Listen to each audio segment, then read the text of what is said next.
Hello dear students, welcome to another lecture. Today we are going to learn about IC analysis or immediate constituent analysis. So what do you mean by IC analysis? It is a syntactic analysis of a language. In other words, it is a description of the structure of its sentences. It describes the interrelationship between the words in a sentence and between sentences. So it also describes the relationship between different parts of speech and how they make sense and how they come together as a sentence.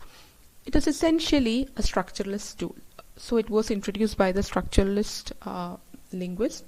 It was first introduced by Leopold, the great American linguist. In this model, a sentence is cut into two natural divisions, and each of this is again cut into two, and this process of binary segmentation is continued until the smallest meaningful units, that is morphemes and words, are reached. So they implement cutting each unit into two, and they keep doing it until they reach the smallest units possible, which are the morphemes at the morphological level and words at the syntactical level. So the units at the last level are called ultimate constituents. So this is an important point, so don't forget that. The units at the last level, that is the smallest meaningful units which cannot be further divided, such constituents are called ultimate constituents. In IC analysis, a phrase or a sentence is called a construction. Okay, in IC analysis, a phrase or a sentence is called a construction, and it is broken up into successful layers. Each layer consisting of two constituents, or they implement binary segmentation. IC analysis helps to understand how units are hierarchically ordered in a sentence, and each constituent is part of the larger construction. Now let's take a look at an example. Poor John ran away. So this sentence can be analyzed using different methods of IC analysis. So the first method which we are going to look at is the bracket method. So poor John, so the sentence is split into two, poor John and ran away, and each of these segments are again split. So poor and John, the second segment is divided into ran and away, and as you can see, these are the smallest meaningful units. These units cannot be divided any further. Okay, so this bracketing represents the IC analysis of the sentence. Now we can also try tree diagram. We can understand this sentence better using a tree diagram. So poor John ran away, it can be split into two, poor John and ran away. So again, poor John is divided into poor and John. Ran away is divided into ran and away. Now let's see another example. The boys shouted loudly. The case of this sentence is a bit different from the previous sentence, as it contains suffixes as well as inflections. So we'll see that. So the boys shouted loudly can be divided into the boys and shouted loudly. So this is the first stage of immediate constituents. Coming to the second stage, the boys can again be divided into the and boys. Shouted loudly can be divided into shouted and loudly. Now this is the second stage of immediate constituents. Coming to the next stage, the can no longer be divided, so let's just leave it like that. Boys can be divided into boy and the suffix s. Shouted can be divided into shout and ed. Loudly can be divided into loud and ly. And we also understand that these constituents can not be divided any further. Okay, so thus we reached the ultimate constituents. Okay, so again, this is the tree diagram representation of the sentence.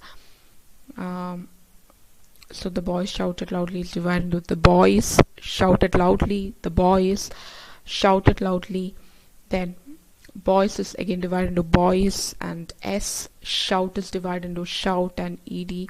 Loud is divided into loud and ly. So the ultimate constituents of the sentences: the boy, s, shout, ed, loud, and ly. Okay. Now, at each stage of division, the two constituents are called the immediate constituents. The smallest constituents of the sentence, that is the morphemes, are called the ultimate constituents. There are different methods of representing IC analysis, such as box diagrams, topless boxes, brackets, etc. So we already looked at brackets and tree diagrams. So there are also other methods like box diagrams and topless boxes. Coming to the next type of analysis, that is labeled IC analysis. A sentence can also be represented by labeling various constituents. These labels are categorical or formal, indicating the category to which each constituent belongs. In other words, once we finished breaking up a sentence into its ultimate constituents, we can label the constituents.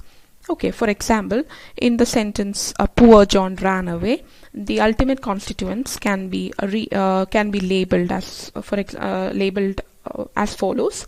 Poor is labeled as adjective, John is labeled as noun, ran is labeled as verb, away is labeled as adverb. Okay, functional labels like subject, predicate, optional, object, etc. can be used to label the constituents. So there are two kinds of labels, functional labels as well as formal labels. So functional labels, examples of functional labels are subject, predicate, object, etc. NP, VPN are categorical or formal labels. So formal labels, so functional labels are labeled according to their function in a phrase, while formal labels are labeled according to its form or the category. Functional labels can show the relationship among the constituents, which formal labels cannot. So functional labels can clearly show the relationships among the constituents, while formal labels are they don't do much. An NP, for instance, can function as a subject or an object. Hence, now let's take a look at another sentence, another construction. Little Ramu walked away. So this sentence can be divided into NP and VP. So here NP and VP are formal labels. Okay, these formal labels can again be divided. Okay, again be divided into functional labels. Okay, so NP can be divided into adjective and noun. VP here is divided into verb and adverb. So little Ramu walked away. So in terms of the function of the constituents, constructions can be grouped into 5 types. So labeled IC analysis can be again divided into 5 types. So let's look at them. So the first one is the structure of predication. The structure of predication. Predication is the relationship between subject and verb. Okay, so we know what is meant by a predicate and what is meant by a subject. So predicate is all about the subject. Predicate tells us what the subject did or what the subject is about. Right? So predication is the relationship between a subject and verb. A simple sentence has a single predication. So as we discussed earlier, a simple sentence only has got one independent clause. So it has got only one single predicate. A compound sentence has 2 or more predication. It has got 2 or more clauses to it and connected by the structure of coordination. It is connected using coordinating conjunctions. Structure of predication consists of structure plus predicate. So this is very simple. A structure of predication consists of only of a subject and a predicate. For example, let's take a look at this particular sentence, dogs bark. So it can be divided. So we write here we write CON or construction. We don't write S here. Here we write CON. So it is divided into 2, subject and predicate. So which is the subject here? Dogs and bark. We are not dividing it into any further, as in dog is not divided into dog and S. Dogs are left like this. Okay. Coming to the second type of IC analysis, which is the structure, which is based on the structure of modification. Modification is the grammatical tie that exists between an adjective and its noun, or a verb and its adverb. The structure of modification consists of a modifier plus head or noun. So what do you mean by a modifier? So the modifier's purpose is to change or to alter something. So a modifier changes, it clarifies, qualifies or limits a particular word in a sentence.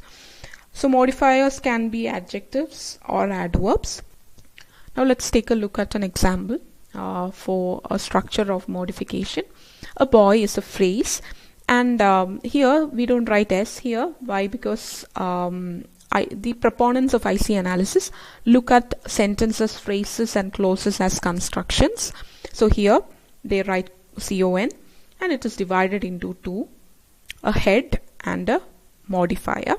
So as you can see, boy is modified by a. Here is an adjective. It is an article, as you know, but here also functions as an adjective. Okay, a boy. So head means the subject of that particular phrase or sentence. So here boy is the head of this phrase. So this is how you label a phrase according to the structure of modification. Coming to the third type of labeled IC analysis, which is based on the structure of complementation. Complementation has to do with complementing of the meaning of verb. As you all know, there are two kinds of complements: subject complement and object complement.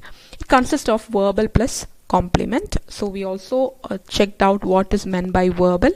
Complementation can occur with a direct object, indirect object, objective complement or complement, etc. So there are various kinds of complements. So please check my previous lecture on verb phrase. You will get a better understanding of verb phrase, verb and complements. So complementation can occur with a direct object, indirect object, objective complement, etc. So a complement can be an NP or an adjective. Right, so now let's take a look at this particular sentence. He is clever. So it is written as CON here. It is divided into two, subject and predicate. Which is the subject here? It is he. Predicate is again divided into verbal and complement, and verbal is, which is the linking verb, and clever is the B complement, or clever is an adjective here. Okay, so this is the third type of labeled IC analysis. The next type of labeled IC analysis is based on the structure of subordination. This structure consists of a subordinator and a dependent unit. This can consist of a preposition and its object, or a subordinating conjunction. So these things can appear in a structure of subordination. A preposition can appear and its object, or a subordinating conjunction and its clause, or a relative pronoun and its clause. So these are the things that come under the structure of a subordination. Okay, preposition and its object, subordinating conjunction like because, since, etc., and its clause and relative or relative pronoun and its clause. Okay, so let's take a look at this clause, the book on the table. So the book on the table, in this particular phrase, the book is the head or the subject of that phrase. So it is divided into two. The construction is divided into two, head and modifier. So head is again divided into two, modifier and head. The is a modifier and book is the head. Coming to the second part, that is the modifier part. So the why is it called the modifier part? Because the book on the table. So actually on the table is something that highlights the book, or it modifies the book. Okay, so modifier can be divided into two. Subordinate part is on, and dependent unit is the table, which is again divided into modifier and head. Now coming to the next type of labeled IC analysis, which is based on the structure of coordination. So in this case, the ICs in question are presented as coordinates. So we very well know what is meant by a coordinating conjunction and a subordinating conjunction. So the structure of a coordination insists of an independent unit and coordinator and an independent unit. So when it came to the previous structure, it was a subordinate structure,